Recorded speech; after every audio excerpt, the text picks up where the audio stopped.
नवाजुद्दीन सिद्दीकी थोड़ी शर्म करो। क्या नवाजुद्दीन सिद्दीकी को राष्ट्रगान भी याद नहीं है?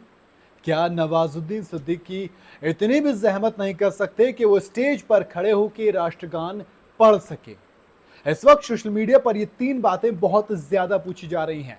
नवाजुद्दीन सिद्दीकी वैसे तो अक्सर सोशल मीडिया पर या फिर कहूं कि मीडिया में लाइमलाइट में रहते हैं। दो वजह होती है, पहली तो उनकी एक्टिंग जिसका हर कोई दीवाना है, जिसकी हर कोई तारीफ करता है, जिस तरीके की वो एक्टिंग करते हैं हर कोई उनका दीवाना है और हर कोई उनकी एक्टिंग का कायल है। दूसरी वजह अक्सर नेगेटिव होती है, यानी कि नवाजुद्दीन कभी अपनी पर्सनल प्रॉब्लम्स की वजह से चर्चा में रहते हैं, कभी अपनी फैमिली प्रॉब्लम्स की वजह से चर्चा में रहते हैं। तो अब एक ऐसी प्रॉब्लम आ गई जिसकी वजह से लोग उनकी देशभक्ति पर शक कर रहे हैं। लेकिन मेरा हिसाब थोड़ा सा अलग है, मुझे ऐसा लग रहा है कि ये अब ज्यादा हो रहा है, लोग कुछ ज्यादा ही सवाल कर रहे हैं। दरअसल एक इवेंट था जहां पर नवाजुद्दीन सिद्दीकी अपनी फिल्म को प्रमोट करने के लिए गए थे। अब जब फिल्म की प्रमोशन की बारी आई तो वहां पर राष्ट्रगान शुरू हुआ। अब जैसे ही राष्ट्रगान शुरू होता है तो तमाम जो लोग वहां पर मौजूद होते हैं वो खड़े हो जाते हैं, जैसे कि हम सब करते हैं। अगर कहीं पे भी हो जाए, आप सिनेमाघर से लेकर अगर कहीं से गुजर रहे होते हैं, कहीं आपको राष्ट्रगान सुनाई देता है तो हम सब रुक कर उसके सम्मान में खड़े हो जाते हैं। अब ये चीज़ लाजमी है, कॉमन सी चीज़ है। इंडिया में अगर आप रह रहे हैं तो आपके लिए मतलब देखो, ज़रूरी नहीं है लेकिन अपने दिल में एक सम्मान होता है जिसको लेकर हर कोई खड़ा हो जाता है। नवाजुद्दीन सिद्दीकी ने भी वही किया, राष्ट्रगान बजा, वो भी खड़े हो गए। लेकिन लोग शिकायत कर रहे हैं कि तमाम लोग राष्ट्रगान के साथ लिपसिंग कर रहे थे, वो राष्ट्रगान पढ़ रहे थे, लेकिन नवाजुद्दीन सिद्दीकी राष्ट्रगान को नहीं पढ़ रहे थे।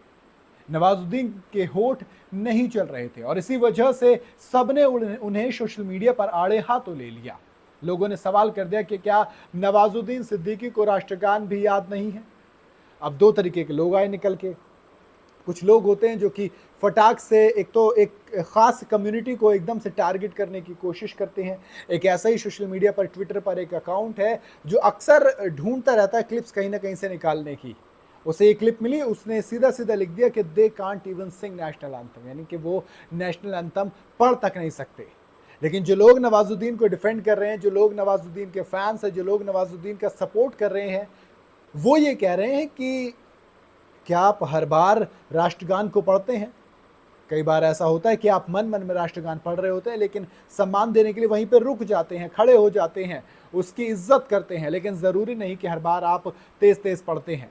कुछ लोगों ने तो ये भी कहा कि स्कूल के अंदर भी जब हम कई बार होते थे तो राष्ट्रगान सिर्फ हाथ इस बिल्कुल स्टैंडिंग पोजीशन में बिल्कुल खड़े हो जाते थे। यही होता भी है। आप सिनेमाघर में जब लाजमी कर दिया गया था नेशनल एंथम, तब भी बहुत से लोग यही करते थे कि वो खड़े हो जाते थे लेकिन राष्ट्रगान पढ़ते नहीं थे। अक्सर देखा, ये कॉमन चीज़ है। कई बार आप लिपसिंग नहीं करते, आप मन ही मन में अंदर ही अंदर पढ़ रहे होते हैं। इसका ये मतलब नहीं कि आपकी देशभक्ति पर शक किया जाए, क्योंकि आप अंतरात्मा नहीं जानते। और इस चीज़ के लिए देशभक्ति पर सवाल उठाना ये वाकई में मुझे भी थोड़ा सा ज़्यादा लग रहा है। बाकी अपनी अपनी राय सबकी हो सकती है, देश है, संविधान में आपको हक दिया गया अपनी राय रखने का, डेमोक्रेसी है, आज़ादी है, रखिए आप अपनी राय। मेरी अपनी राय है, आपकी अपनी होगी। बाकी बता ज़रूर सकते हैं, अगर चाहें तो आप बताइएगा ज़रूर मुझे कॉमेंट के अंदर। बाकी आपकी मर्ज़ी है दोस्त। अगर वीडियो अच्छी लगी हो तो चैनल को फॉलो कर सकते हैं, वो भी बिल्कुल फ्री है, वो भी आपका अपना अधिकार है। लेकिन आपको फोर्स नहीं किया जा सकता किसी भी चीज़ के लिए, फिर चाहे वो कुछ भी क्यों ना हो।